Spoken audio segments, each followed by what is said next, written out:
আসসালামু আলাইকুম। বিডিভিউজ ইনফোটেনমেন্টে স্বাগত জানাচ্ছি আমি সুরভি দিবা। মঙ্গলবার পাকিস্তানের মন্ত্রিসভা দেশের সেনাপ্রধান সৈয়দ আসিম মুনিরকে ফিল্ড মার্শাল পদে পদোন্নতি প্রদান করেছে। ভারত পাকিস্তানের সাম্প্রতিক সামরিক সংঘাতের তাৎক্ষণিক পদক্ষেপ হিসেবে পাকিস্তান এই সিদ্ধান্ত নিল। পাকিস্তান সরকার বলছে, ভারত পাকিস্তান মুখোমুখি অবস্থানে আসিম মুনিরের নেতৃত্বকে স্বীকৃতি দিতেই এই পদোন্নতি দেয়া হয়েছে। তবে সমালোচকরা সতর্ক করে দিয়েছেন যে এই পদক্ষেপ সামরিক বাহিনীর দেশের উপর নিয়ন্ত্রণকে আরও মজবুত করে দিতে পারে। প্রশ্ন হল, কেন মুনিরকে পদোন্নতি দেওয়া হলো? ফিল্ড মার্শাল পদটি কি বোঝায় এবং এই পদোন্নতি পাকিস্তানের সামরিক নেতৃত্ব এবং দেশের অভ্যন্তরীণ রাজনীতিতে সামরিক বাহিনীর ভূমিকায় ভবিষ্যতের জন্য কি বার্তা বহন করে? প্রশ্নগুলোর উত্তর খুঁজব এবারের প্রতিবেদনে। ফিল্ড মার্শাল সৈয়দ আসিম মুনির নিশানে ইমতিয়াজ military chief of the Pakistan ও ভারতের মধ্যে সর্বশেষ যে যুদ্ধটি হল তা দু দেশের মধ্যে পঞ্চমবারের মতো যুদ্ধ পরিস্থিতি সৃষ্টি করেছিল, যদিও শেষ পর্যন্ত যুদ্ধটি পূর্ণমাত্রায় হয়নি। 10 মে যুক্তরাষ্ট্রের প্রেসিডেন্ট ডোনাল্ড ট্রাম্প ঘোষিত একটি যুদ্ধবিরতি পারমাণবিক অস্ত্রধারী দুই প্রতিবেশীকে যুদ্ধের সীমানা থেকে ফিরিয়ে আনে। অথচ সেদিন সকালেই প্রতিবেশী এই দুই দেশ একে অপরের সামরিক স্থাপনায় ক্ষেপণাস্ত্র হামলা চালিয়েছিল।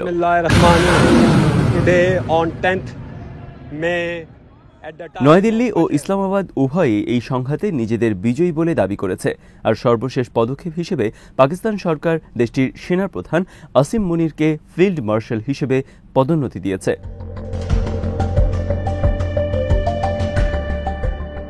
প্রধানমন্ত্রী শাহবাজ শরীফের দপ্তর থেকে প্রকাশিত একটি বিবৃতি অনুযায়ী সেনাবাহিনীর নেতৃত্বে দৃষ্টান্তমূলক সাহস ও দৃঢ়তা প্রদর্শন এবং ভারতের আক্রমণ মোকাবেলায় কৌশল নির্ধারণের স্বীকৃতিস্বরূপ আসিম মুনিরকে ফিল্ড মার্শাল পদে পদোন্নতি দেওয়া হয়েছে। বিবৃতিতে আরও বলা হয়, উজ্জ্বল সামরিক নেতৃত্ব, সাহস ও বীরত্ব, যার মাধ্যমে তিনি পাকিস্তানের সার্বভৌমত্ব ও ভূখণ্ডের অখণ্ডতা নিশ্চিত করেছেন এবং শত্রুর বিরুদ্ধে সাহসিকতার সঙ্গে প্রতিরক্ষা করেছেন। মন্ত্রিসভা প্রধানমন্ত্রী প্রদত্ত প্রস্তাবে জেনারেল সৈয়দ আসিম মুনিরকে ফিল্ড মার্শাল পদে উন্নীত করার অনুমোদন দিয়েছে। এছাড়াও পাকিস্তান বিমান বাহিনীর প্রধান air chief marshal Zaheer Ahmed Babar Siddiqui, যিনি বর্তমানে বিমান বাহিনীর প্রধান হিসেবে ৪র্থ বছরে রয়েছেন, তাকে দ্বিতীয় দফায় মেয়াদ বৃদ্ধি করেছে মন্ত্রিসভা।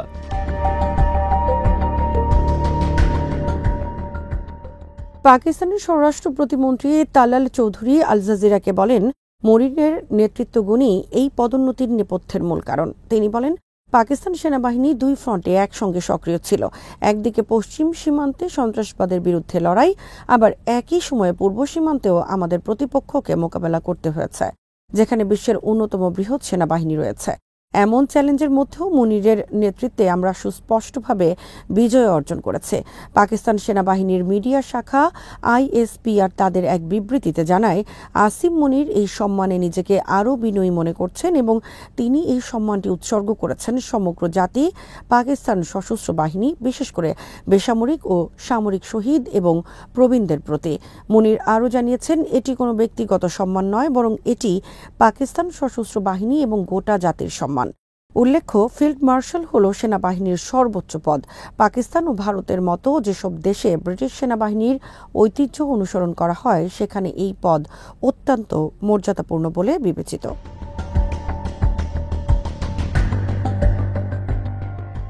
ফিল্ড মার্শাল পদটি যে কোনো বিচারেই খুবই বিরল একটি সম্মান। পাকিস্তানে সাধারণত সেনাপ্রধান এবং জয়েন্ট চিফস অব স্টাফ কমিটির চেয়ারম্যানের জন্য 4 তারকা বিশিষ্ট পূর্ণ জেনারেল পদটি নির্ধারিত রয়েছে। জয়েন্ট চিফস অব স্টাফ কমিটির চেয়ারম্যান সেনাবাহিনী, নৌবাহিনী বা বিমান বাহিনীর যে কোনো শাখা থেকেই হতে পারে, কিন্তু 1997 সাল থেকে এখন পর্যন্ত কেবল সেনাবাহিনীর জেনারেলরাই এই পদে নিযুক্ত হয়েছেন।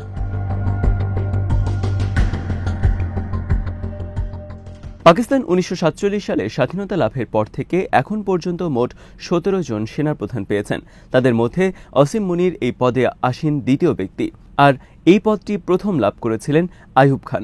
আইয়ুব খান 1951 সালে সেনাপ্রধান হন এবং 1958 সালে এক সামরিক অভ্যুত্থানের মাধ্যমে রাষ্ট্র ক্ষমতা দখল করেন।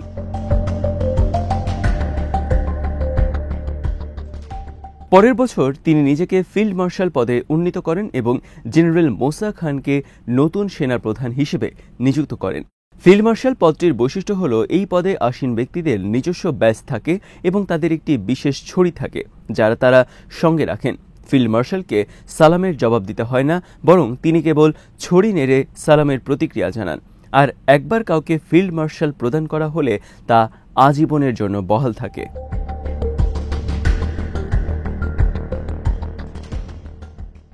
ভারতেও ফিল্ড মার্শাল পদটি ততটাই বিরল যতটা পাকিস্তানে। 1947 সাল থেকে এখন পর্যন্ত ভারত সরকার মাত্র 2 জন জেনারেলকে ফিল্ড মার্শাল পদে সম্মানিত করেছেন। প্রথম ছিলেন জেনারেল স্যাম মানেকশ, যিনি 1971 সালের পাকিস্তানের সঙ্গে যুদ্ধে ভারতের নেতৃত্ব দিয়েছিলেন, যার ফলশ্রুতিতে বাংলাদেশ সৃষ্টি হয়। এই যুদ্ধের পর ভারতের প্রধানমন্ত্রী ইন্দিরা গান্ধী তাকে ফিল্ড মার্শাল পদে ভূষিত করেন। দ্বিতীয় ব্যক্তি ছিলেন কোদান্দেরা এম কারিয়াপ্পা, যিনি স্বাধীনতার পর ভারতের প্রথম সেনাপ্রধান হন। 1986 সালে অবসরের 3 দশক পরে তাকে এই উপাধিতে ভূষিত করা হয়। কারিয়াপ্পা 1947 সালের ভারত পাকিস্তান প্রথম যুদ্ধের সময় ভারতীয় বাহিনীর নেতৃত্ব দেন এবং তিনি পূর্বে ব্রিটিশ ভারতীয় সেনাবাহিনীতে কর্মরত ছিলেন, যেমনটা আইয়ুব খানও ছিলেন। পাকিস্তানের সেনাবাহিনীকে দেশের সবচেয়ে ক্ষমতাধর প্রতিষ্ঠান হিসেবে বিবেচনা করা হয়।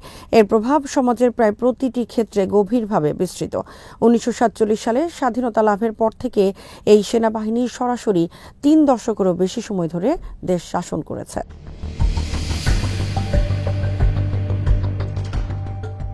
সাধারণভাবে পাকিস্তানের সেনাপ্রধানকে দেশের সবচেয়ে ক্ষমতাবান ব্যক্তি হিসেবে দেখা হয়, যিনি অনেক সময় নির্বাচিত বেসামরিক সরকারের চেয়েও প্রভাবশালী হন। দীর্ঘদিন ধরেই সেনাবাহিনীর বিরুদ্ধে প্রিয় প্রার্থীদের পক্ষে নির্বাচনী ফলাফল প্রভাবিত করার অভিযোগ রয়েছে। বর্তমান সেনাপ্রধান আসিম মনিরের পূর্বসূরি জেনারেল কামার জাভেদ বাজওয়া 2022 সালের নভেম্বরে বিদায়ী ভাষণে স্বীকার করেন যে অতীতে সেনাবাহিনীর রাজনীতিতে হস্তক্ষেপ করেছে, তবে তিনি দাবি করেন যে এই ধরনের হস্তক্ষেপ এখন বন্ধ হয়েছে।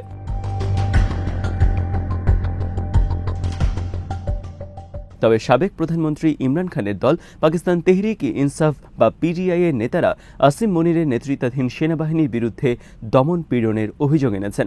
2024 সালের সাধারণ নির্বাচনে পিটিআই ব্যাপক কারচুপির অভিযোগ তোলে। যদিও দলটি আনুষ্ঠানিকভাবে নির্বাচনে অংশগ্রহণে নিষেধাজ্ঞার কারণে প্রার্থীরা স্বতন্ত্র হিসেবে প্রতিদ্বন্দ্বিতা করেন, তবুও তারা অন্য যে কোনো দলের চেয়ে বেশি আসন জেতেন।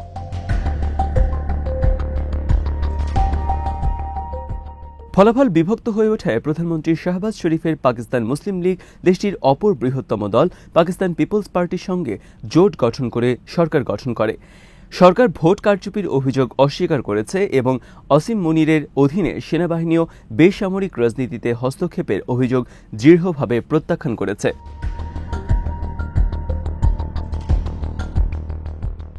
তবে বাস্তবতা হলো, বিগত বছরগুলোকে পাকিস্তানের সেনাবাহিনী দেশের অর্থনৈতিক কর্মকাণ্ডেও সক্রিয়ভাবে যুক্ত হয়েছে। 2023 সালে প্রতিষ্ঠিত স্পেশাল ইনভেস্টমেন্ট ফ্যাসিলিটেশন কাউন্সিল এর সহসভাপতিত্বের দায়িত্ব পালন করেছেন মুনির নিজেই।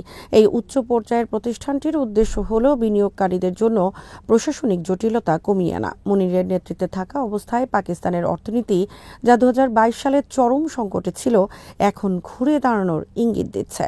কেন্দ্রীয় ব্যাংকের তথ্য অনুযায়ী বর্তমানে বৈদেশিক মুদ্রার রিজার্ভ $10 বিলিয়ন উপরে রয়েছে এবং মূল্যস্ফীতি 2023 সালের মে মাসে 38% উপরে থাকলেও 2025 সালের এপ্রিল নাগাদ তা কমে 0.3% নেমে এসেছে।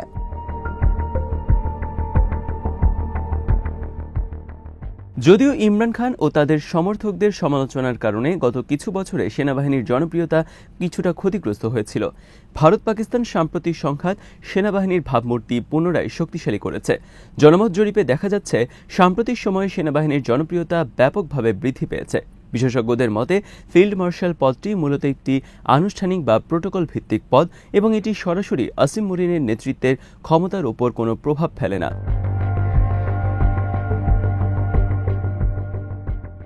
তবে লন্ডনের সুহাস ইউনিভার্সিটি অফ লন্ডনের লেকচারার মারিয়া রশিদ মনে করেন এই পদোন্নতি মনিরের মেয়াদ বৃদ্ধির ইঙ্গিত বহন করে।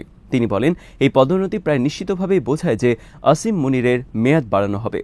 সমালোচকরা মনে করেন এই পদোন্নতির পেছনে সরকারের এবং সেনাবাহিনীর রাজনৈতিক হিসাব নিকাশ কাজ করছে। রাজনৈতিক বিশ্লেষক সিরিল আলমেইডা বলেন, পাকিস্তানে যেখানে সেনাবাহিনীর রাজনীতির উপর প্রভাব বিস্তার করে, সেখানে প্রধানমন্ত্রী শাহবাজ শরীফ আসলে নিজের রাজনৈতিক টিকে থাকার কৌশল হিসেবে মনিরের সঙ্গে সুসম্পর্ক বজায় রাখতে এই পদক্ষেপ নিয়েছেন।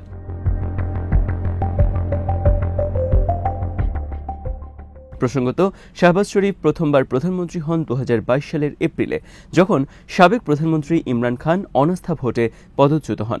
ইমরান দাবি করেন এটি সেনাবাহিনী, যুক্তরাষ্ট্র এবং রাজনৈতিক প্রতিপক্ষদের একটি ষড়যন্ত্র ছিল, যদিও সেনাবাহিনী এবং যুক্তরাষ্ট্র দুই পক্ষই তা অস্বীকার করেছে।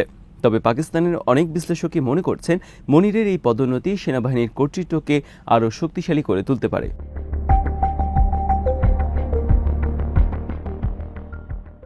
ওয়াশিংটন ভিত্তিক নিরাপত্তা বিশ্লেষক শাহার খান বলেন, পাকিস্তানের রাজনীতিতে সেনাবাহিনীর এই ক্রমবর্ধমান প্রভাব পাকিস্তানের দুর্বল গণতান্ত্রিক ভাবমূর্তির জন্য আরও ক্ষতিকর হতে পারে। তবে পাকিস্তানের স্বরাষ্ট্র মন্ত্রণালয় এই ধরনের আশঙ্কার কথা মানতে অস্বীকার করেছে। আজ এখানে শেষ করছি। সমরাস্ত্র, প্রতিরক্ষা ও কূটনীতির নানা তথ্য জানতে চোখ রাখুন বিডি ভিউজ ইনফোটেইনমেন্টে। চ্যানেলটি ভালো লাগলে সাবস্ক্রাইব করুন, সংযুক্ত থাকুন আমাদের ফেসবুক পেজে। আল্লাহ হাফেজ।